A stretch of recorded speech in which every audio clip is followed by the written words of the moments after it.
Gloire à Dieu. Je vais prier le Seigneur.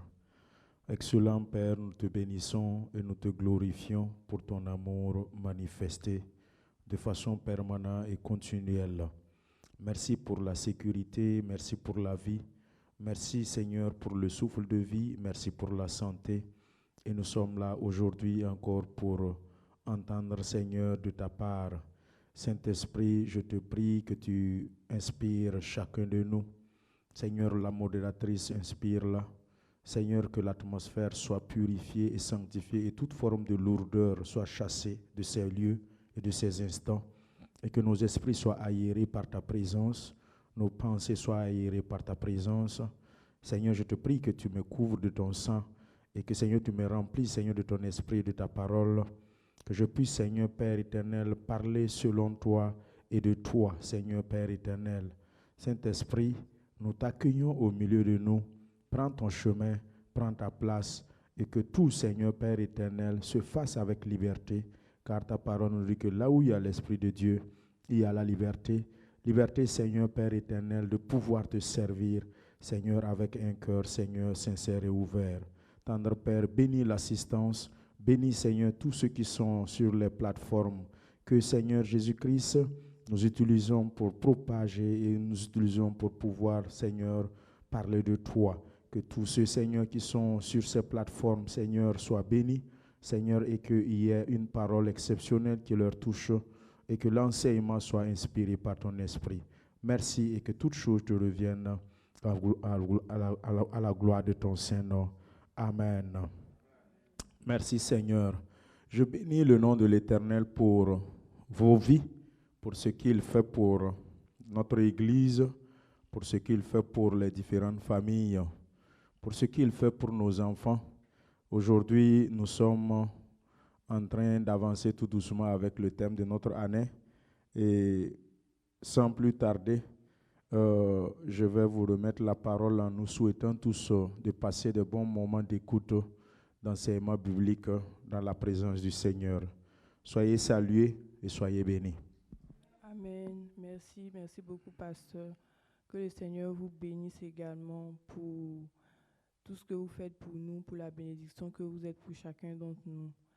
Et nous allons sans plus tarder commencer avec la série des questions qui étaient restées par faute de temps la semaine dernière durant l'étude biblique. Il y a 4 questions qui étaient restées. Et la première question était: qui sait lire une lettre? La question était relative à l'enseignement de la semaine passée. Je vais lire toutes les questions et puis peut-être revenir une à une. Donc la première question c'était: qui sait lire une lettre? La deuxième question c'était: est-ce qu'un cœur nouveau est un cœur pur? La troisième question était: expliquer Exode 20 verset 4. Et la quatrième question était: si ton enfant te demande de le coiffer selon sa manière, est-ce que en tant que parent, tu dois accepter? Donc, ceci sont les questions qui étaient restées relatives à l'enseignement de l'étude biblique du mercredi passé.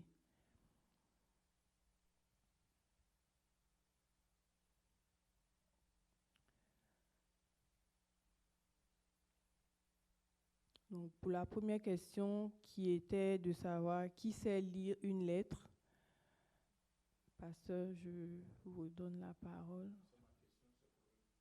Okay, d'accord. Donc, on va demander à l'Assemblée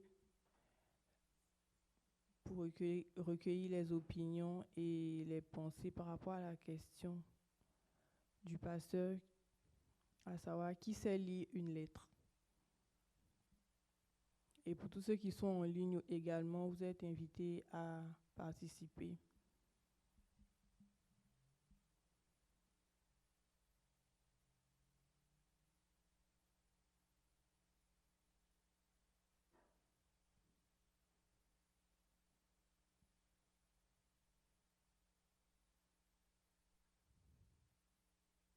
Sœur Belvia, vous avez une contribution?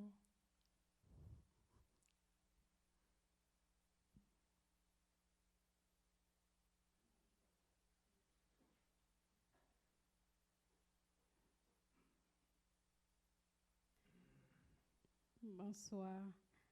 La question c'est qui sait lire une lettre dans quel contexte?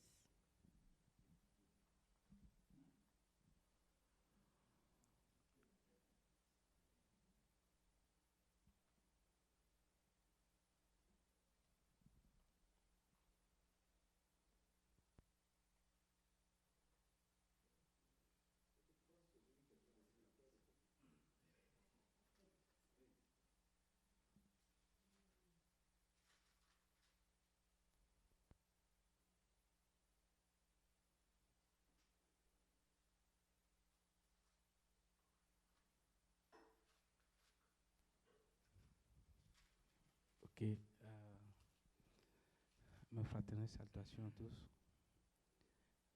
Je pense que par rapport à notre enseignement de la semaine dernière, selon ma compréhension, la lettre ici veut faire allusion à des lois de l'Éternel.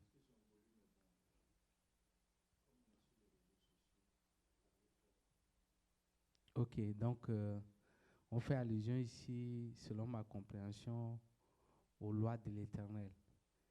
Et comme le pasteur avait expliqué l'autre fois, quelqu'un qui doit comprendre ou bien qui doit appréhender les lettres ou bien les pensées, les lois de Dieu, c'est quelqu'un qui doit avoir le Saint-Esprit, qui doit accepter Christ dans sa vie. D'abord parce que c'est le Saint-Esprit qui oriente, qui donne la capacité à un être humain de comprendre ce qui vient de Dieu. Donc toute personne qui pourrait être capable de lire une lettre, c'est quelqu'un qui est inspiré, qui a Christ dans sa vie. Ça, c'est selon ma compréhension. Donc, toute personne qui a Christ dans sa vie, qui se laisse diriger par le Saint-Esprit, peut être capable de lire une lettre ou bien être capable de comprendre les lois de Dieu et les mettre en pratique. Merci. Merci pour votre contribution. Y a-t-il d'autres contributions ou réponses pour cette question?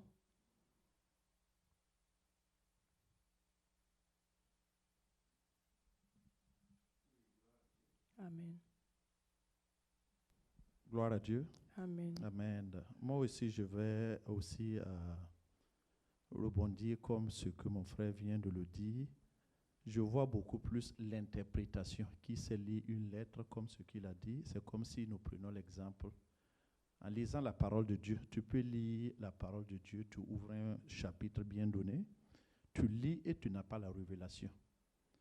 Et qui sait lire une lettre, si nous nous basons à la parole de Dieu, je dirais pareil que c'est celui qui a la révélation à la parole de Dieu. Oui, la parole de Dieu nous dit que le Saint-Esprit est l'enseignant par excellence. C'est toute personne qui a le Saint-Esprit en lui qui peut se laisser révéler dans ce qui est dans la parole de Dieu pour donner le remarque de la parole qui sait lire une lettre. Merci beaucoup. Merci. Y a-t-il d'autres contributions? Gloire à Dieu. Amen. Donc, pour emboîter le même pas, une personne qui sait lire une lettre, je dirais que c'est celui-là qui a été initié, c'est celui-là qui a appris, c'est celui-là qui est rempli du Saint-Esprit. Si tu n'es pas vraiment rempli du Saint-Esprit, tu peux prendre la Bible, la lire et puis ça ne va rien signifier, tu ne vas rien comprendre dedans. Donc, il faut être vraiment rempli du Saint-Esprit pour pouvoir disséquer la signification de ce que la lettre, la parole de Dieu signifie. Merci. Merci beaucoup pour votre contribution.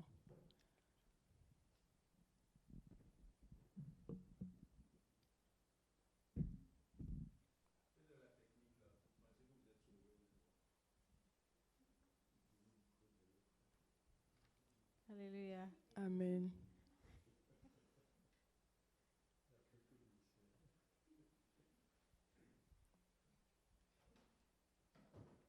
Ouais, je dirais aussi avec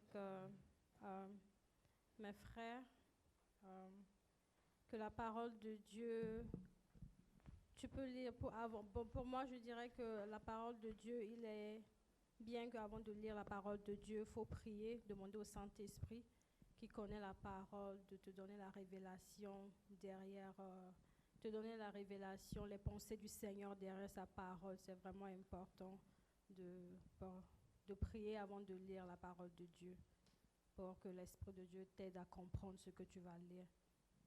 Merci. Merci. Gloire à Dieu. Amen.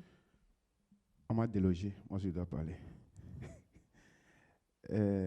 Tout d'abord, j'appuyais la sœur quand elle avait posé la question quel type de lettre. On dit qui peut lire la lettre. Elle avait posé la question quel type de lettre. On n'avait pas eu la réponse, mais je pense que comme nous sommes dans un enseignement, nous savions le passé, on sait de quoi il s'agit. Je vais emboîter un tout petit peu le pas de M. Bationo. Tout d'abord, qui peut lire une lettre? C'est celui qui a été à l'école, de façon générale. Celui qui peut lire. Maintenant, tel que la question est posée, ce n'est pas une lecture simple. Donc, quand nous voyons dans Josué 1, verset 8, qui dit que ce livre ne s'éloigne point de ta bouche, médite-la jour et nuit. Donc, je pense que c'est dans le siège de la méditation. Parce que c'est lorsqu'on médite la parole de Dieu qu'on reçoit et qu'on arrive à percevoir la révélation. Raison pour laquelle un seul passage peut être interprété par différentes personnes de différentes manières. Donc maintenant, pour avoir donné cette bonne lecture, il faut que le Saint-Esprit t'accompagne et t'illumine au moment opportun. Donc celui qui a le Saint-Esprit et qui se met à part pour réfléchir sur la parole de Dieu et pour la méditer, c'est lire, je peux dire, c'est lire la parole de Dieu. Amen. Amen. Merci. Il y a une autre contribution derrière. Gloire à Dieu. Amen. Donc, je vais juste ajouter un peu du sel à ce que je disais. Donc, qui sait lire une lettre, c'est ce qu'on dit couramment, lire entre les lignes, pas lire littéralement. C'est-à-dire, il y a le texte même qui est là devant vous. Vous pouvez le lire littéralement, vous n'allez rien cerner. Mais il faut lire entre les lignes. C'est-à-dire qu'il faut faire une analyse de ce qui est devant vous, aller en profondeur pour trouver la signification réelle. Sinon, vous passez à côté. Amen. Merci. Merci pour vos contributions. Donc, pasteur, avant de vous redonner la parole, j'aimerais renchérir avec mes frères et sœurs par rapport à leurs contributions. Je pense aussi également pour ma part que la question même en elle-même est plutôt, peut-être aurait pu être dite plutôt de manière qui peut interpréter une lettre. Parce que comme ils l'ont dit, un enfant de CP1 qui sait lire peut lire.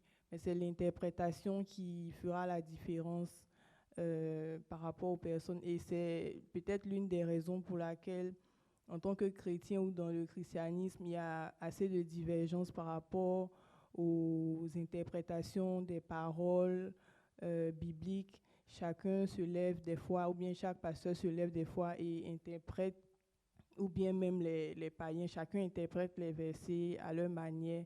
Et ça crée un peu de désordre dans notre ordre, dans le monde chrétien. Donc, c'est vraiment l'interprétation. Et pour avoir cette bonne interprétation-là, comme ils l'ont dit, il faut vraiment être dans la présence du Saint-Esprit pour pouvoir discerner. Donc, pasteur, je vous remets la parole. Gloire à Dieu. Amen. Soyez bénis, peuple de Dieu, pour votre participation à cette question. Alors, oh non, il y a une qui n'a pas encore répondu. Voilà, j'ai oublié. Donnez-lui le micro. Amen. Amen. La personne qui sait lire la lettre, moi je dirais que c'est la personne qui comprend, parce que la parole de Dieu dit que la lettre c'est quoi? Comment on dit ça encore? C'est le contenu de la lettre qui tue. La lettre même ne tue pas. Donc, il faut comprendre ce qui est derrière la lettre. Si tu peux lire sans comprendre, mais si tu comprends, c'est toi qui es en train de lire. Donc, et ça aussi, Redites votre phrase là, je vais voir. C'est le contenu de la lettre qui quoi? qui tue. Uh-huh. Mais la lettre ne tue pas, mais c'est le contenu de la lettre qui tue. Je n'ai pas bien saisi là-bas. Ok. Vous avez l'habitude de dire une phrase là qui est dans la Bible, mais j'ai un peu oublié parce que je suis venu dans la 2 version- Corinthiens 3, 6, 7. Non, Ah. 3, 6 seulement. Ok. Projeter ce qu'elle veut, elle veut appeler là. C'est 2 Corinthiens 3, 6.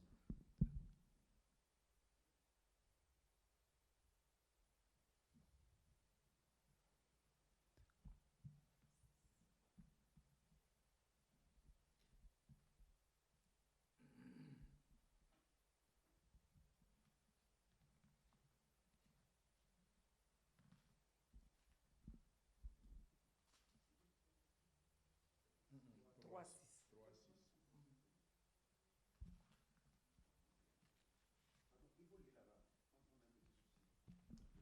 2 Corinthiens 3, 6. Madame, allez-y.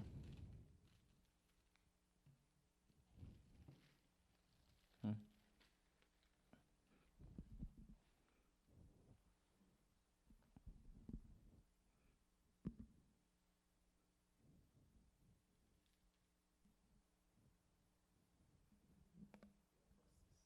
« 2 Corinthiens 3, 6.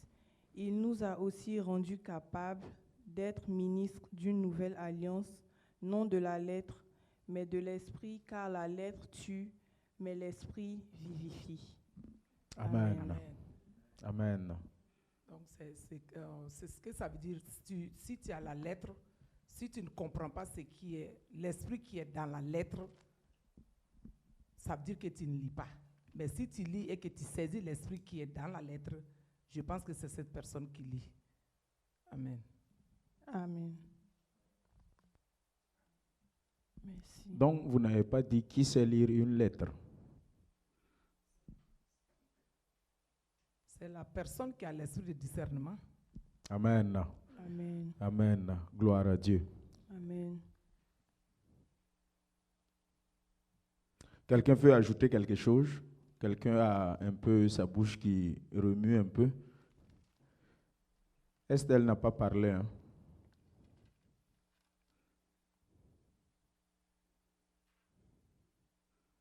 Jette-la dans l'eau, c'est pas grave, faut te jeter seulement. L'eau n'est pas profonde, faut te jeter. Dis quelque chose seulement. Amen. Amen. Je vais rejoindre aussi les autres. Voilà. Je vais rejoindre aussi les autres en disant que il faut avoir l'esprit. Il faut être spirituel pour pouvoir lire la lettre. Alléluia. Amen. Gloire à Dieu. Amen. Alors, merci beaucoup pour vos différentes interventions, de la première intervention jusqu'à la dernière. Vous êtes sur le bon chemin, vous êtes éclairés. En tout cas, l'essentiel concernant qui sait lire une lettre, qui sait lire un écrit. Alors, il faut noter que la lettre peut être écrite ou elle peut être verbale. Et avant qu'elle ne soit écrite, vous savez que la Bible a été canonisée, elle a été transcrite, et c'est des paroles qui ont parlé de façon orale, et ensuite on a transcrit, on a écrit. Donc la lettre peut être verbale et passer de la parole parlée là, et maintenant à parole écrite. Nous avons vu les 5 dimensions de la parole. Et qu'elle soit verbale, orale ou écrite, sachez que ça s'appelle la lettre. Ça s'appelle la lettre. Alors, Belvia a demandé dans quel contexte c'est ça, non? Voilà. Ma question, elle demeure dans tous les contextes. Oui? Ok, lisez alors.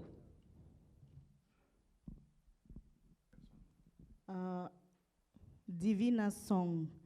La personne dit, celui qui sait lire une lettre, c'est celui qui sait lire entre les lignes. Alléluia. Amen. Gloire à Dieu. Amen. Alors, le frère Bakiono avait mentionné ça. Alors, donc, je continue. Alors, la lettre, peut être orale, verbale et aussi écrite. Maintenant, comme la sœur, la diaconesse Aïcha a évoqué, a fait appel 2 Corinthiens 3:6, il dit, il nous a aussi rendus capables d'être ministres d'une nouvelle alliance, non de la lettre. Nous ne sommes pas alliés à une lettre, non, à une parole verbale ou orale, non. Nous sommes alliés à l'esprit de la lettre. C'est pour cela que on a quitté de la parole logos, on est venu à la parole écrite. Et comme Dieu sait que l'alliance de la lettre ne marche pas, il a envoyé son Fils qui est la parole incarnée. Et ensuite, on est passé de la parole incarnée, et il faut que la parole incarnée, si ça arrête au niveau de la parole incarnée, ça n'aura pas d'effet. Donc, ça doit quitter de l'étape de la parole incarnée, la lettre incarnée, et on passe maintenant à la dimension de la lettre qui est révélée. Donc, à partir du mot révélé, ça c'est au niveau de la 4e dimension de la lettre, de la parole, qu'elle soit orale, verbale, écrite. Sachez qu'à partir de la 4e dimension, la parole révélée, elle, la modératrice de ce soir a parlé qu'on aurait dit qui sait interpréter une lettre. Alors, ça change encore, si on veut rentrer dans sa dimension, interpréter et lire, c'est 2 choses différentes.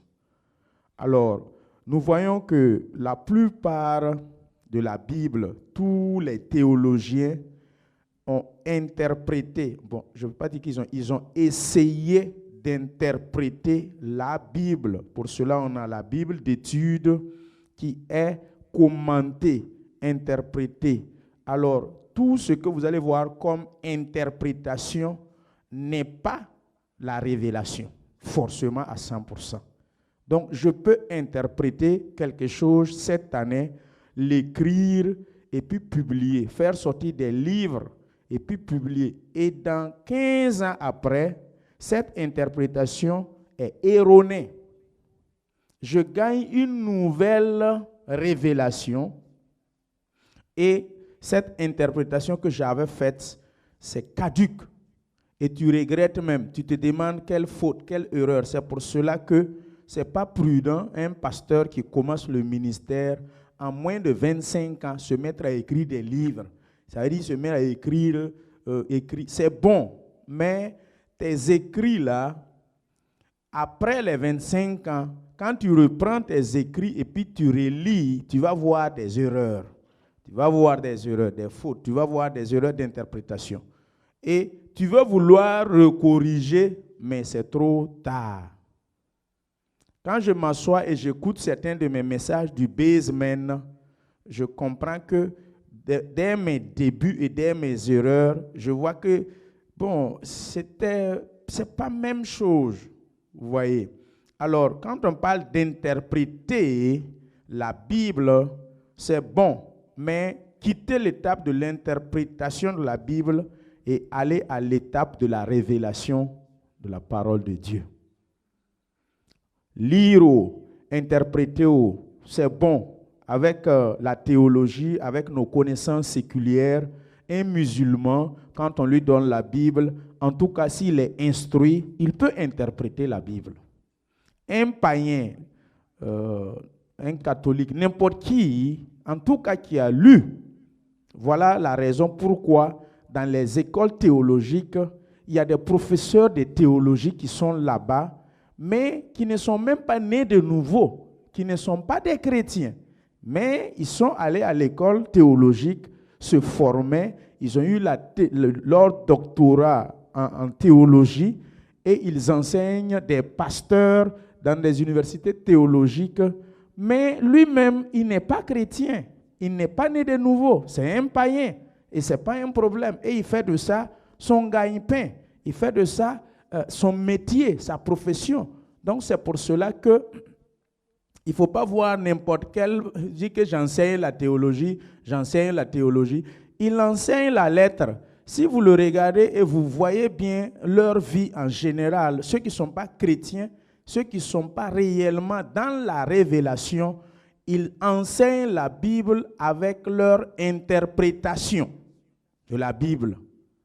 Mais au fur et à mesure que les étudiants qui reçoivent l'enseignement de ce professeur avancent, ils seront un jour illuminés par le Saint-Esprit.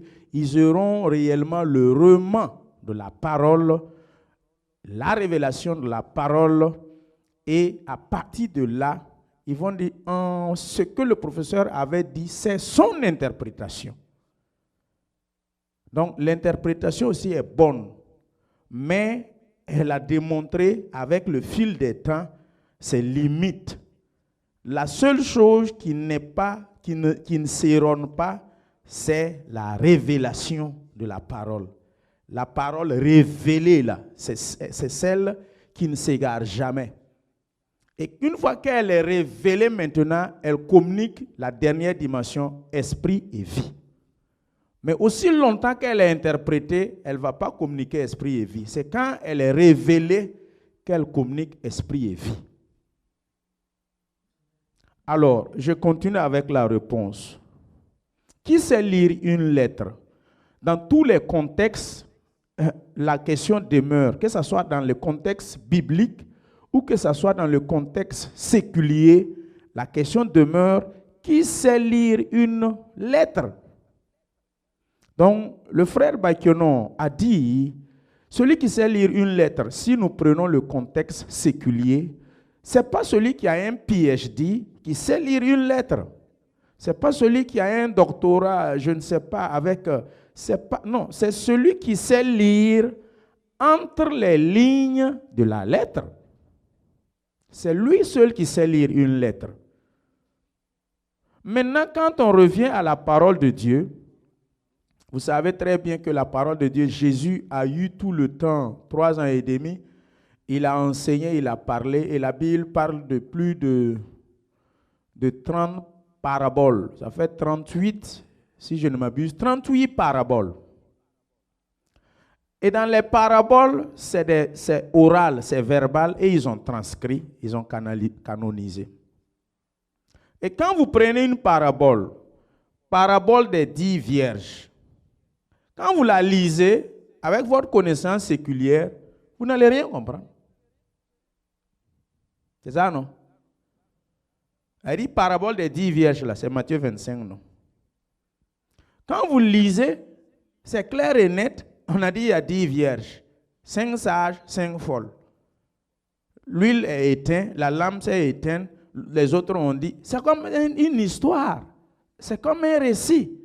Bon, on raconte ça à une classe, je ne sais pas, de docteurs, ils vont interpréter ça selon leur entendement. Mais à l'intérieur, Jésus est en train de nous parler du royaume, de sa venue, de l'enlèvement. Mais tous ces docteurs qui sont assis, ils ne sont pas nés de nouveau, ils sont instruits, mais ils n'ont aucune révélation du parabole des 10 vierges. La preuve est que Matthieu 13, la parabole du semeur, tous ses disciples 12, là, à l'intérieur, il y avait Matthieu était un péager, c'était un fiscaliste. Donc ça veut dire que Matthieu avait au moins fait l'école. Mais quand on a expliqué la parabole du semeur, les Matthieu n'ont pas compris. On a expliqué, il y avait Luc, non? Luc c'était un docteur. Luc n'a pas compris. Et après, en aparté, ils ont demandé à Jésus quel est le sens du parabole du semeur. Et Jésus a donné. Alors, qui sait lire une lettre? Côté oral, dans la Bible, il y a eu le cas du roi David. Écoutez-moi très bien. le cas du roi David, qui a un jour se promené sur sa messaline, ou bien c'est sur son toit, en tout cas en haut de sa maison. Et il a vu une femme nue qui se touchait. Il l'a convoitée et tout de suite, il a fait appel à cause de son titre de roi. La femme est venue. Voilà, vous connaissez le récit. Et la femme est tombée enceinte. Ils ont fait venir Uri, le mari de la femme, du front. On l'a dit, viens. Et quand on l'a dit, viens, écoutez bien. Quand je pose la question, qui sait lire une lettre là? Si vous ne savez pas lire une lettre, même mes messages que je prêche ici là, vous n'allez pas comprendre. Puisque la plupart des messages qui sont prêchés ici, sur 100 messages, les 95 là sont inspirés. Peut-être c'est les 5 là qui sont charnels. Quand tu m'énerves, par exemple, j'ai dit tu m'as énervé, je viens dimanche, je te bombarde. Donc c'est peut-être les 5 là qui sont charnels. Sinon, tout pasteur qui s'arrête au pupitre, sur 100 de ces messages prêchés, vous allez voir que les 95 là, c'est spirituel. Mais les 5, ou soit dépendamment de tout pasteur, les 10, ce qui est sûr, vous allez voir qu'il y a côté chair aussi du pasteur qui sort, ou ses conseils aussi personnels, parce que Paul dit souvent, ce que je vous dis ne vient pas de l'esprit, mais ça vient de moi. Vous lisez la parole de Dieu. Alors, ce qui s'est passé avec Uri, c'est la même chose avec beaucoup d'entre nous aussi. Par exemple, le message de dimanche passé, nous avons pris le côté naturel et dimanche prochain, nous allons aller dans le côté spirituel. Et même dans le côté naturel, ceux qui ont bien écouté et qui savent lire entre les lignes, le message même naturel déjà va te conduire à la transformation sans qu'on passe au niveau du spirituel. Puisque j'ai pris le cas de la famille de façon ramassée, papa a 6 enfants, d'autres font, d'autres ne font pas. Le grand frère fait un calendrier, à ton tour tu feintes, papa te regarde. Et vous savez très bien que papa ne bénit pas celui qui n'est pas susceptible de pouvoir prendre soin des autres après son décès. Donc c'est l'enfant qui aurait cette habilité de faire la volonté du Père, d'obéir. C'est lui que la bénédiction va revenir. Il va donner sa bouche dessus avant de partir. C'est ça, non? Donc, les nous autres qui feintons là, mon ami, c'est pas... C'est ça, vous allez voir toujours la différence entre les gens dans l'église ou dans la société. Il y aura toujours une différence. Vous voyez? Et c'est la même chose, je dis dans l'église, même si je n'avais pas expliqué, ceux qui sont dans la révélation ont déjà compris ce que je suis en train de dire. Donc, ça veut dire qu'ils savent lire entre les lettres même, entre mes messages quand je prêche. Et il faut aller à une certaine dimension, sinon ça va être compliqué. Voici ce qui est arrivé à Uri. Il y a beaucoup de Uri dans l'église. Si Uri savait lire entre les lettres là, Uri n'allait pas mourir. Écoutez-moi bien. Qu'est-ce qui s'est passé? On te fait venir. On connaît les principes de l'armée. Et toi-même, tu es très conscient. Et il a dit ça même à David. Puisqu'on l'a fait venir du front, on l'a dit, va à la maison, te réjouir avec ta femme, va dormir chez toi. Et la Bible dit que c'était pour que quand Uri va rentrer à la maison, il va se coucher avec sa femme et on va lui faire porter la grossesse de Bathsheba, qui est en principe la grossesse de David. C'est ça, non? Donc, on l'a dit, viens, va à la maison, va te coucher, va te reposer. En tout cas, on veut lui faire porter le chapeau. Et il a dit à David, aussi longtemps que mon Dieu est vivant, ô mon roi, ton serviteur ne peut pas aller se permettre ce luxe-là d'être à la maison couché avec sa femme pendant que l'arche de l'Éternel est au front. Pendant que les autres là, compagnons, frères d'armes, sont au front en train de verser leur sang pour la patrie, pour la cause du pays, de la nation et du territoire. Et moi, Uri, je vais me retrouver en train de dormir et me réjouir à la maison avec ma femme. Et quand il est sorti de chez David, la Bible nous dit qu'il est resté devant le temple là, dormir là-bas. Et David a su ça. Donc ça veut dire Uri n'est pas là à la maison. Ok. Maintenant, David trouve une autre stratégie. Comme il a refusé d'aller à la maison, David s'assoit, il fait une lettre. Et dans la lettre, il met à l'intérieur que le porteur de cette lettre-là, Joab, il faut le positionner au front, c'est-à-dire en ligne première d'attaque. Alors qu'en ligne première d'attaque, il faut être un militaire qualifié ayant une certaine aptitude. On vous positionne en fonction de vos compétences sur le terrain.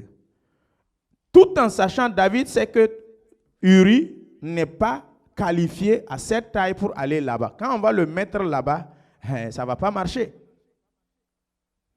Donc, quand Joab a lu la parole, il dit que quand vous l'aurez positionné là-bas, faites tout pour que les gens back up et puis le laisser. Uri a pris la lettre, c'est-à-dire son arrêt de mort, et il courait tout joyeux, tout content. Et puis il part donner à Joab. Si Uri savait lire entre les lignes, là, il va savoir qu'il y a quelque chose qui cloche. Tandis c'est comme ça, non? Si Uri savait lire entre les lignes, elle dit, ça ne se fait pas d'habitude. Il y a anguille sous roche. Et on vient te donner ces honneurs et choses. Tu ne te poses pas les questions. Tu ne te demandes pas. David ne m'a jamais appelé, il ne m'a jamais commissionné, il ne m'a jamais donné ce privilège. Va te coucher avec ta femme. Il m'a jamais. S'il savait lire entre les lignes, cette lettre-là, moi je vais déchirer ça en cours de route. Je vais jeter ça dans les herbes et puis repartir au front. C'est ça ou bien c'est pas ça? Ça veut dire Uri a peut-être soit divinement avec l'Esprit de Dieu, puisqu'il a refusé d'aller à la maison. Donc là-bas, je ne sais pas si c'est hasard heureux, ou bien s'il était éclairé par l'Esprit, ou soit il a fait ça par principe patriotique de militaire. Ce qui est sûr, sa première réaction l'a sauvé de porter chapeau de grossesse. Mais ça ne l'a pas bipé, ça ne l'a pas intervenu, ça ne l'a rien dit. Mais la deuxième, il a pris la lettre et il est allé donner. Donc Uri ne sait pas lire une lettre. Vous comprenez? David lui-même, voyons son cas aussi où il ne sait pas lire une lettre. Nathan vient lui dire, il y avait dans une ville, toujours le même chapitre, ça doit être 1 Samuel, non? C'est 1 Samuel 11. Nathan vient lui dire, dans la même ville, il y a une ville où il y avait un pauvre et puis un riche. Le pauvre avait une seule brebis. Le riche avait beaucoup de brebis. Le riche a reçu des invités, des visiteurs, et le riche est allé attraper la seule brebis du pauvre là et puis tuer pour recevoir ses étrangers. Nathan, qui est le prophète, qui dit ça à David. C'est une lettre qu'on vient de donner à David. La lettre pouvait être écrite, ou soit la lettre pouvait être aussi verbale. Mais dans ce cas, contexte, Nathan est venu lui donner une lettre verbale. Qu'est-ce que David dit? Donc, s'il savait lire entre les lignes, tu sais très bien que tu as tué Uri. Tu as pris sa seule femme. Alors que toi, roi, tu as beaucoup, tout Israël, tous les Gaules, c'est pour toi. Donc, il ne sait pas lire entre les lignes. Mais il était le roi. Il y a plusieurs cas dans la Bible. Hein? Et David dit quoi? Aussi longtemps que l'Éternel est vivant, quand ma parole, ce roi-là, il va rembourser 4 fois la brebis qu'il a pu tuer là. Il ne sait pas lire. Il vient juste, quand il a prononcé cette phrase, il vient juste de tuer 4 de ses fils. Comptez voir. Qui va rembourser la brebis 4 fois là? David même a remboursé 4 fois. La vie de Uri, 4 fois. L'enfant que Bathsheba a accouché est mort. Un décès. Ensuite, Amnon est mort. 2e décès. Absalom est mort. 3e décès. 4e décès, là, aidez-moi. Ok. Celui qui trouve, je lui donne $20.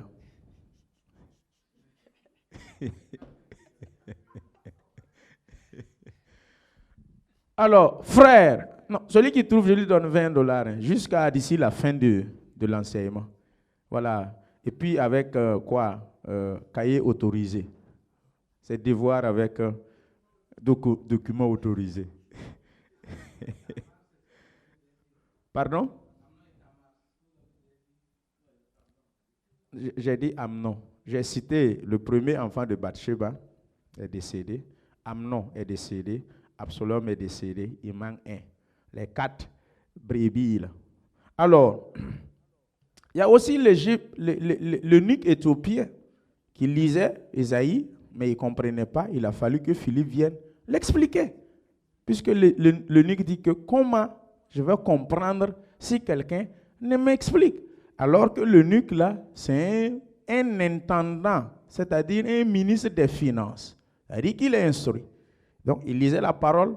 Quand l'Esprit de Dieu a pris Philippe pour amener auprès de lui, il dit, va vers ce char, ça doit être un Acte chapitre 8, va vers ce char spécifique, et l'eunuque éthiopien est venu à Jérusalem pour adorer, et il lisait Ésaïe 53, il ne comprenait pas. Alors, donc, que ce soit sur le côté séculier, celui qui sait lire une lettre, c'est celui qui sait lire entre les lignes de la lettre. Vous savez qu'il y a des situations comme des mauvaises nouvelles. Par exemple, c'est parce qu'on est développé dans le temps où on n'écrit pas lettre là. Mon père spirituel, docteur Rwamba, m'a dit que quand il faisait son doctorat ici, c'est par lettre. Ça veut dire, tu t'assois, tu écris une lettre, tu postes. La lettre fait 3 mois avant d'arriver à sa femme.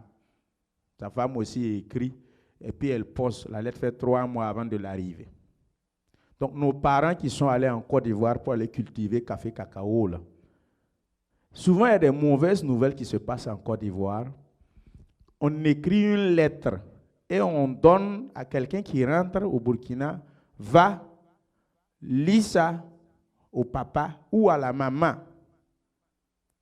Mais toi, comme ça, là, si ta tête, là, ça ne fonctionne pas bien, tu vas aller faire un 2e décès là-bas. Si tu ne sais pas lire entre les lignes de la lettre, tu vas aller faire un 2e décès là-bas en lisant la lettre là. C'est ça, non?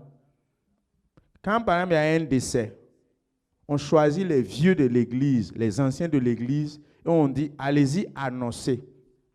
Soit on choisit le pasteur, allez-y annoncer au mari, ou soit à la veuve, ou soit en tout cas, celui qui est concerné. Mon ami, il ne faut pas choisir les nous autres là. Si tu ne sais pas réellement lire entre les lignes, tu ne peux pas transmettre. Et quand vous vous asseyez, il faut savoir introduire. Savoir introduire. Alors, donc, la lettre tue. Donc, toute lettre tue. Karl Marx a dit, la lettre là, c'est ça qui donne la religion. Et cette religion, sans la révélation, elle devient la drogue, elle devient l'opium. Donc, elle tue. Voici tous ces terroristes-là tuent au nom de quoi? De la lettre. Ah oui. Tous ces groupes terroristes-là, ils tuent au nom de quoi? Donc, quand on dit la lettre tue, c'est parce qu'ils n'ont pas eu la révélation de la lettre. C'est pour cela qu'ils se basent sur le Coran qui est écrite et ils tuent. Donc, Karl Marx a raison. Est-ce que Karl Marx est chrétien? Sa religion, je ne pense pas que c'est un chrétien. Comment il a pu venir dire que la religion, c'est l'opium du peuple? C'est parce qu'il sait que la lettre tue. Même cette Bible, si vous n'avez pas la révélation, vous allez utiliser des versets bibliques ici et puis faire du mal. Mais quand vous avez l'esprit de la lettre, c'est ça qui vivifie. Je vous redonne la parole. Soyez bénis. Amen. Merci, pasteur. Pasteur, après avoir répondu à cette question, il y a une petite interrogation qui m'est venue, toujours relative à la question.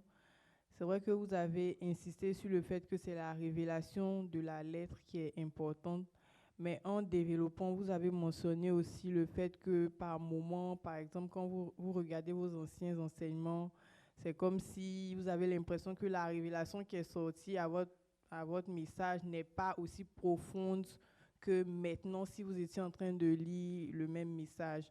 Donc, je voulais savoir un peu comment on peut expliquer cela. Est-ce que c'est le fait de grandir spirituellement qui va nous donner cette habilité d'avoir cette révélation très haute par rapport à une révélation légère?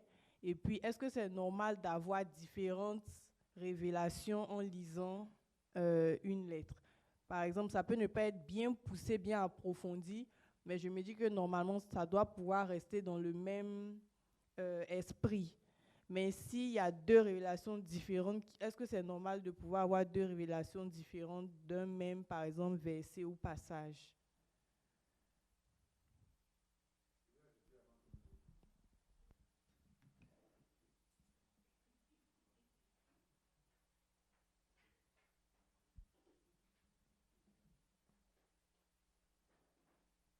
Gloire à Dieu. Amen. Ce que moi je voulais ajouter, c'est dans le contexte des théologiens. Nous avions la Bible détaillée, c'est-à-dire la Bible d'études, qui a été interprétée par les théologiens. Or, nous savions que la Bible, sa naissance, c'est avec Jésus. Ça a plus de 2023 ans. De là jusqu'alors, quelqu'un n'est pas arrivé à donner une révélation précise de la Bible sur laquelle on peut se baser.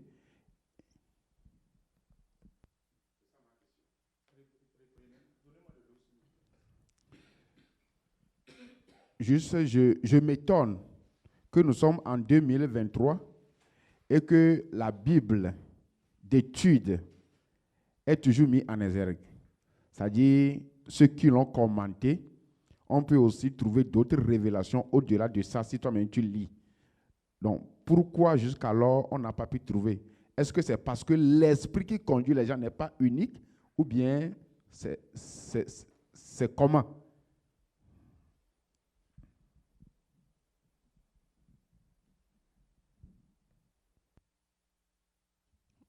Merci pour votre question.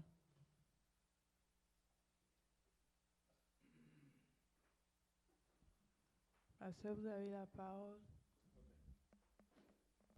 Gloire à Dieu. Alors, ta première question. Oui, allez-y, votre première question. Ok, ma première question, c'était pour rebondir sur l'aspect que on peut avoir une révélation qui n'est pas aussi poussée, qui n'est pas aussi approfondie en fonction de notre spiritualité.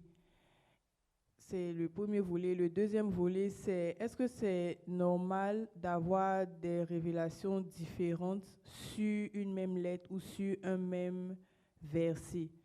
C'est-à-dire à différentes occasions, quelqu'un s'assoit, il est inspiré par l'Esprit et le même verset, il a une révélation de ce verset. Et à une autre occasion, il lit le même verset et il a une autre révélation du même verset qui est différente de la première. Gloire à Dieu. Amen. Quand il s'agit de la parole de Dieu, la révélation peut être donnée par exemple sur le même verset à 1000 passeurs différents et 1000 différentes manières. La finalité les remet au même point. Vous comprenez? Ça veut dire que quand on prend Jean 3,16, ou soit on prend Matthieu 25, parabole des 10 vierges, ou soit on prend Matthieu 13, parabole des semeurs, Vous allez aligner 1000 pasteurs. La divergence de l'esprit, la capacité de l'esprit, il va donner à chaque pasteur sur la parabole des 10 vierges une révélation différente sur le même Matthieu 25, parabole des talents, parabole des 10 vierges et ensuite parabole des semeurs. Chacun va venir s'arrêter au pupitre, prêcher sur le même verset différemment. Mais la finalité, c'est la même chose, ça se résume, ça se coïncide. Maintenant, est-ce que mes messages, dès le début, quand je les réécoute, je les vois superficiels par rapport à maintenant? Dans 15 ans, là, mes enseignements de maintenant, là, si je vais les réécouter, je vais les voir encore superficiels. À moins que je ne vais pas de façon grandissante avec le Saint-Esprit. Si en tout cas je vais de façon grandissante, de gloire en gloire, c'est là que mes premiers messages seront mieux que mes messages dans 15 ans. Alors que ça, on ne veut pas fonctionner comme ça. Puisque je cherchais le verset qui dit « La profondeur appelle la profondeur ». Donc, en principe, le chemin normal divin, tu dois commencer avec 2 ou 3. Et quand tu commences avec 2 ou 3, Dieu te donne la capacité de gestion de 2 ou 3. Il te donne la capacité de gestion, de révélation, d'engagement et tout de 2 ou 3. En principe, le mode de fonctionnement normal de Dieu, tu commences du balbutiement vers la perfection. C'est son mode de fonctionnement comme ça. Donc, c'est normal que mes révélations premières sur tel ou tel verset, il y a de cela 5 ans, soient superficielles.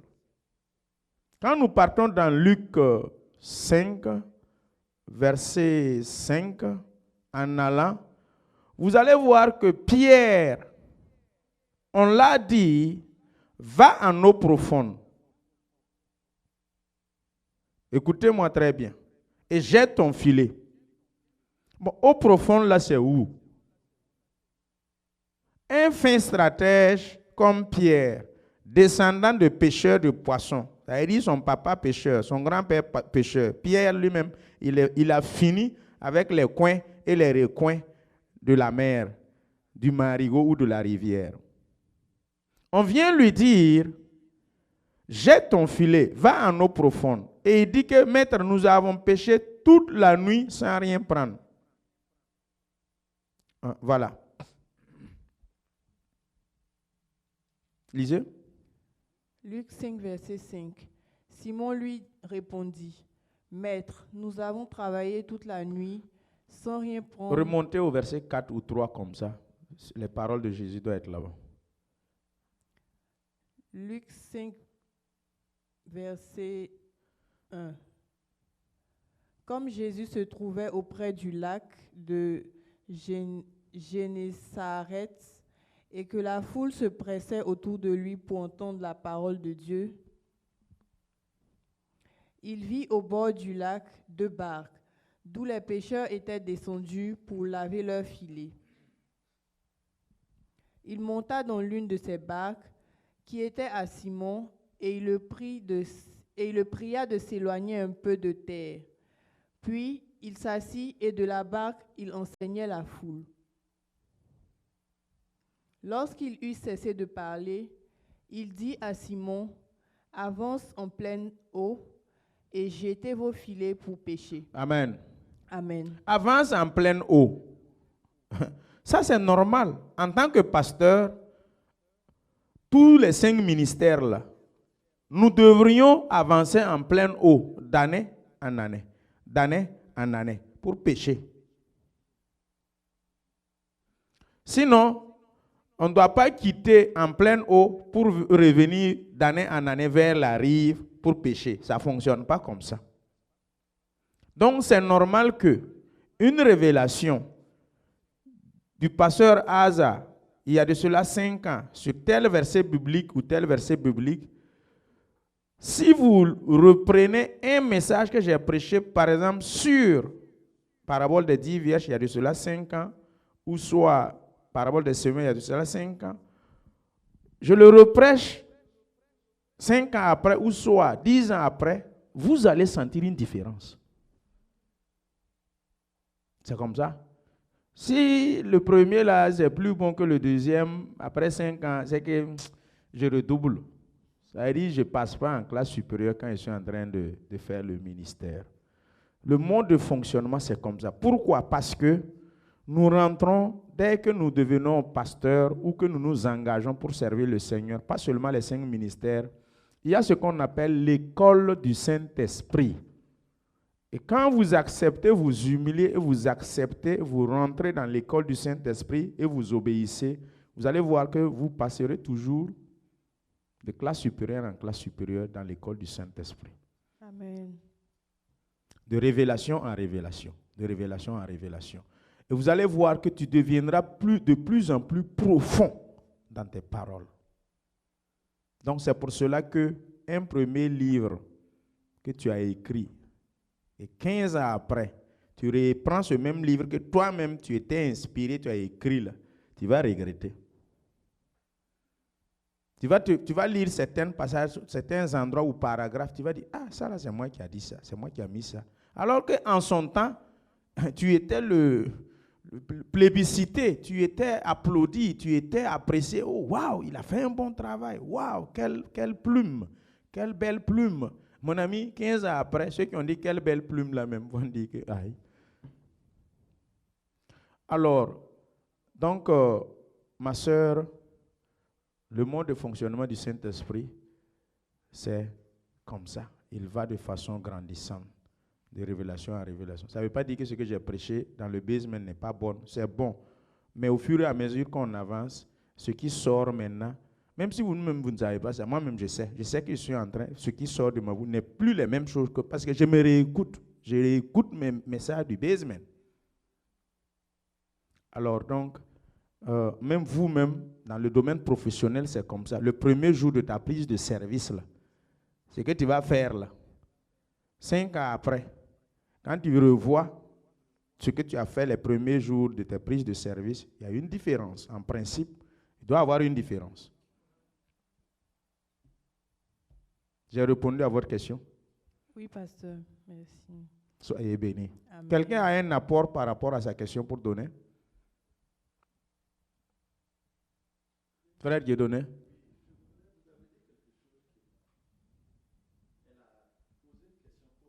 Approfondissement que vous avez mentionné. Mais mon inquiétude, c'est quand vous avez mentionné quelque chose de superflu. Et ma question est la suivante. Comme c'est une révélation qui vient de l'Esprit Saint, puisqu'on se... Je pense qu'il a dit superficiel. Superficiel, pardon. Superficiel, excusez-moi. Et pour moi, comme c'est une révélation, peut-on, puisqu'elle a bel et bien mentionné ça aussi, approfondi, peut-on dire que ce n'est pas approfondi ou bien c'est le mot que vous venez d'utiliser qu'on doit utiliser? Puisque quand vous dites que quand vous réécoutez, vous vous ressentez pas vraiment. Et je suis d'accord comme ce que vous avez dit qu'avec le Saint-Esprit, vous devez aller de classe en classe. Et si cette révélation vient de l'Esprit Saint, oui, je pense que peut-être qu'il y a des moments aussi que ça peut ne pas être approfondi à tes débuts, ou chaque pasteur ou un homme de Dieu. Et avec le temps aussi, on remarque aussi que oui, la révélation vient de l'Esprit Saint, mais ça donne aussi l'importance de pouvoir donner beaucoup plus de détails dedans pour qu'on puisse comprendre. C'est le mot superficiel là qui me fait un peu. Si vous pouvez. Merci, merci. Ok, merci. Pasteur, vous avez la parole. Ok. Il faut que je vous explique avec des références bibliques, sinon je ne vais pas m'en sortir. Il faut que je parte dans mon code là, sinon. Et Ézéchiel, pour qu'on voie un peu la progression. Ézéchiel 47.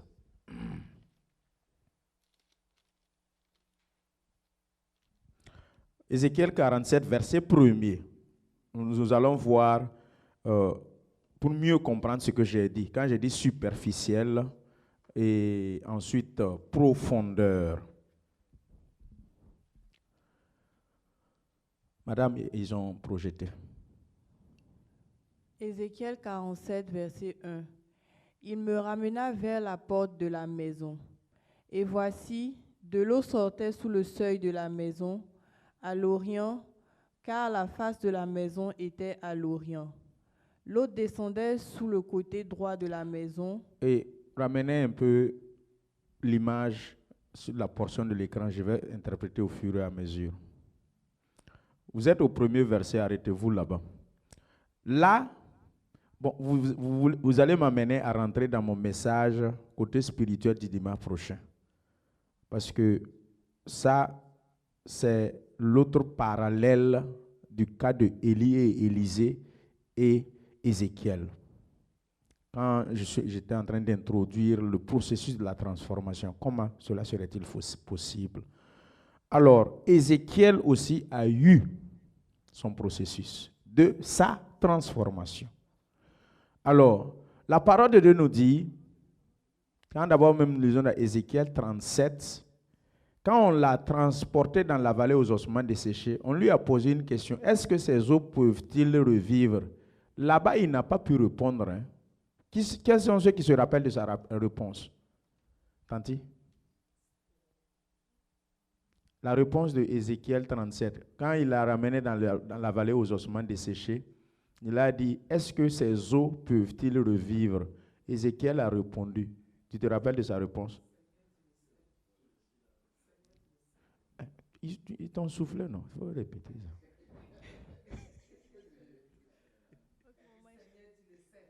Seigneur, tu le sais. Voilà. Ça veut dire, Ézéchiel n'a pas pu répondre. Il dit, Seigneur, c'est toi qui le sais. En ce moment, Ézéchiel était superficiel. Il était au début de son ministère. Il a été porté en esprit dans une vallée aux ossements desséchés. Et on lui pose la question, est-ce que ces eaux peuvent-ils revivre? Ézéchiel n'a pas répondu là-bas. Pourquoi? Parce qu'il était comme Asa dans le basement. Et il dit, c'est une manière de dire, Seigneur, je ne sais pas. Vous voyez. Mais il a dit ça autrement. Seigneur, c'est toi qui le sais. En fait, ça, c'est plus sage. Si c'était nous autres, là, on va dire, Seigneur, je ne sais pas. Et puis, on est arrêté. Voici ce même Ézéchiel, dont l'Esprit de Dieu, quand on dit « il me ramena », il s'agit de l'Esprit de Dieu, la porte de la maison. Il dit « de l'eau sortait ». Donc, quand vous voyez la maison, comprenez que c'est votre temple aussi, c'est votre corps, car votre corps est le temple de l'Esprit de Dieu. Le thème de cette nuit-là, c'est la gloire de la seconde maison sera meilleure. Donc, comme on n'a pas encore développé. Donc ici, il dit l'eau sortait sous le seuil. L'eau là, c'est quoi? La parole de Dieu. Ésaïe 55, 10, 11. La parole de Dieu, c'est comme de l'eau. Ensuite, sortait sous le seuil de la maison à l'orient, car la face de la maison était à l'orient.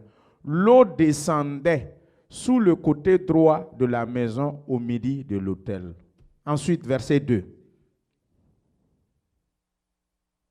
Madame, lisez. Il me conduisit par le chemin de la porte septentrionale et il me fit faire le tour par dehors jusqu'à l'extérieur de la porte orientale. Et voici, l'eau coulait du côté droit.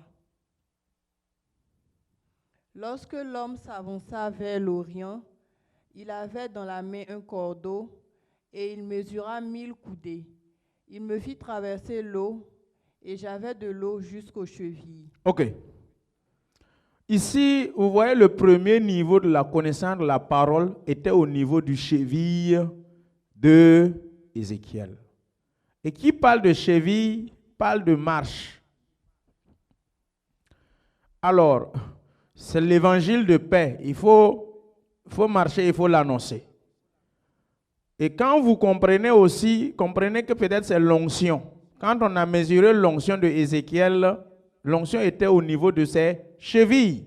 Quand on a mesuré la parole révélée que Ézéchiel pouvait donner quand il prêchait, le niveau quand on l'a pesé, quand on l'a mesuré, vous savez très bien, Apocalypse nous a dit, on va être pesé dans une balance. Nos œuvres là, ça va être pesé. Vous avez vu aussi ce que la main a écrit à Babylone sur le mur quand le fils de Nebuchadnezzar se réjouissait. Il y a une main qui a écrit, on a appelé Daniel de venir interpréter. On a dit peser, peser, compter, compter, et on a trouvé ça léger. C'est ça, non? Yeah, toi, si tu ne dis pas c'est ça, je vais rentrer dans tes narines. Alléluia. Amen. Gloire à Dieu. Amen. Donc, on a mesuré l'eau. On a mesuré ton niveau. La parole qui sort, que tu prêches. Quand l'ange a mesuré, il dit qu'il avait l'eau au niveau de ses chevilles. Premier niveau, pour les débuts de Ézéchiel, pour son processus de sa transformation. Donc, ça veut dire en ce moment, si Ézéchiel prêchait, la parole qui va sortir, c'est à la hauteur de la connaissance du niveau de la révélation, c'est au niveau des chevilles. Il ne peut pas, ça veut dire, il peut pas dire au-delà de ce qu'il a. Suivons verset suivant. Suivons le verset suivant. Madame, lisez. Non, on n'a pas encore lu ça. Il mesura encore 1000 coudées et me fit traverser l'eau. Et j'avais de l'eau jusqu'aux genoux. Arrêtez-vous là-bas. On avait lu ça. On était à cheville. Tu es embrouillé, non? Je te comprends. Serge n'est pas à côté. Et j'avais de l'eau jusqu'aux genoux. Cette fois-ci, sachez que si Ézéchiel prêche maintenant, quand il avait l'eau au niveau de ses genoux, ça ne peut pas être les mêmes messages que quand il prêchait, quand il avait l'eau à ses chevilles. C'est ça, non? La révélation qui va sortir de la bouche d'Ézéchiel, là, ça va être mieux. Donc, à ce niveau, quand on parle l'eau au niveau de genoux, ça nous parle de quoi? La genuflexion. Matthieu 6,6. Il faut fléchir genoux, il faut prier. On dit que le chrétien qui s'agenouille, qui est sur ses genoux, le diable a peur de lui, non? Donc, quand l'onction vient au niveau de tes genoux, ça t'appelle, vous allez me faire prêcher mon message de dimanche. Avec vos questions là. C'est un avant-goût.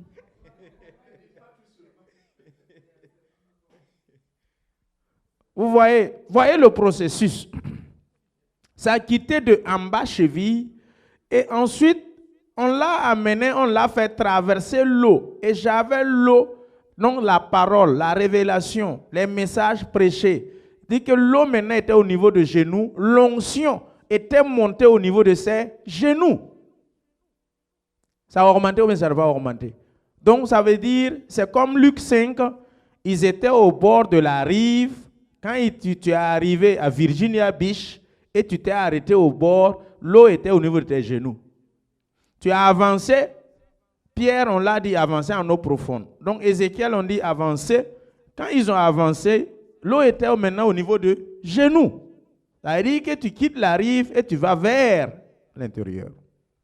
Madame, lisez à partir de... Il mesura encore 1000 coudées et me fit traverser, et j'avais de l'eau jusqu'aux reins.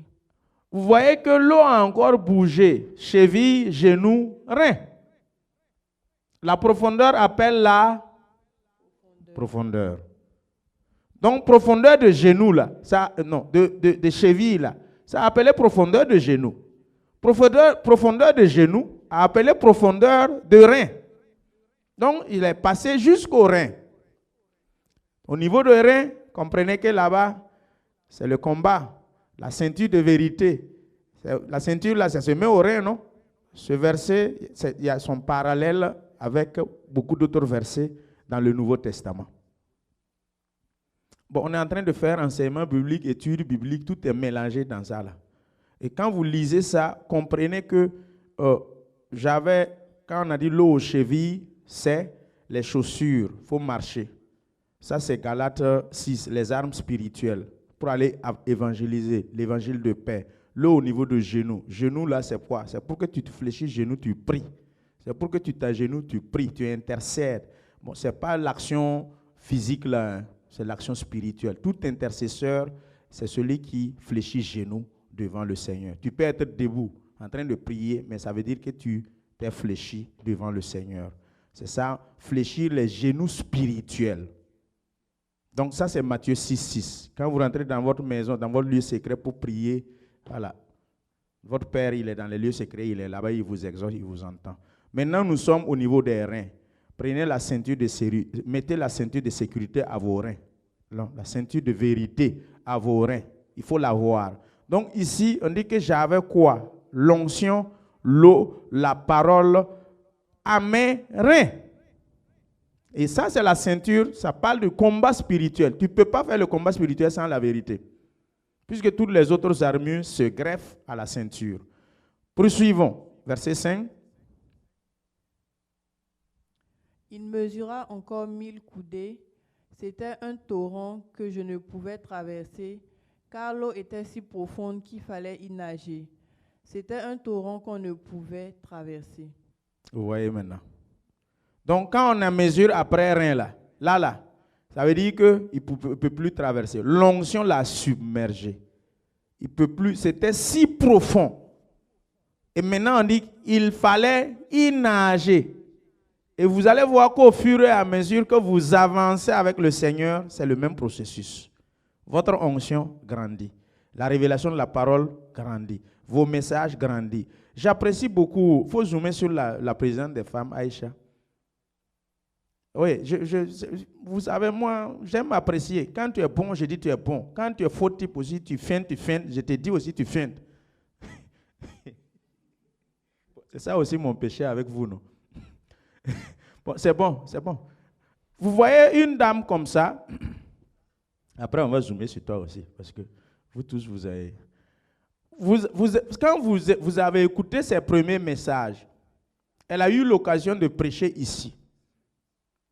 Et quand vous écoutez ses premiers messages, je l'ai suivi en ligne plusieurs fois, avant d'amener quelqu'un au pupitre ici, là, je m'assure d'abord qu'il a parlé en ligne d'abord. J'ai écouté, au fur et à mesure. Ensuite, ça s'améliore, vendredi nuit. Ensuite, dimanche, elle s'est arrêtée ici prêcher. Son premier message, c'était où? C'était ici ou bien dans le basement? Bon, ce qui est sûr, c'était dans... Non. Tu as commencé à enseigner en ligne, là, c'est dans le basement, ou bien c'est ici? Ton premier message, c'est pas dans le basement? C'est pas au pupitre. Hein? Ah, en tout cas, je ne sais pas. De toute façon, ces premiers messages, quand vous l'écoutez, mon ami, bon, excuse-moi, c'était pas bon. Voilà, c'était aux chevilles. Elle m'a corrigé, excusez-moi. C'était aux chevilles. C'était aux chevilles. Au fur et à mesure que ça avance, vous avez écouté son deuxième message, son dernier message, troisième message, vous avez vu que non, ce n'est pas à comparer avec son message qui était aux chevilles. Et il y a jusqu'à son premier message, d'abord, il y a des gens qui m'ont appelé depuis le pays, qui lui connaissent. Des collègues, un avocat qui m'a appelé depuis le pays pour dire, ah, j'ai suivi, parce que comment vous avez fait? Aïcha, je la connais. Je connais ses parents. C'est une musulmane. C'est elle qui est en train de prêcher comme ça. Comment tu t'es débrouillé? J'ai dit non, je ne me suis pas débrouillé. C'est le Saint-Esprit. Et elle aussi, elle est obéissante. Amen. Oui. Et après elle, il y a une autre personne aussi qui m'a appelé son dernier message tout récemment, toujours du pays. Aïcha. Toujours même refrain, c'est une musulmane. Comment vous avez fait? Bon, vous tous, vous avez écouté son message. Moi, j'étais dedans avec les enfants. Après, j'ai écouté le message. Alors, c'est le même processus. Et je vais vous dire en même temps en passant, vous tous qui êtes là chaque fois, et puis je vous enseigne là. Préparez-vous. Hein. vous allez enseigner aussi. Écoutez-moi bien. Je ne veux pas faire un travail de comment je vais dire, un pastorat dictatorial. Non. Ça veut dire, je dois vous enseigner pour que vous aussi vous enseigniez un jour. Je dois vous prêcher pour que vous aussi vous puissiez prêcher un jour. Je dois exercer l'autorité sur vous pour que vous aussi vous puissiez exercer l'autorité un jour. C'est ça, non? Amen. You cannot be a father unless you have been fathered. C'est ça? Il faut traduire en français, non? Tu ne peux pas être un père si tu n'as pas été, comment on va dire ça? Épaulé ou bien...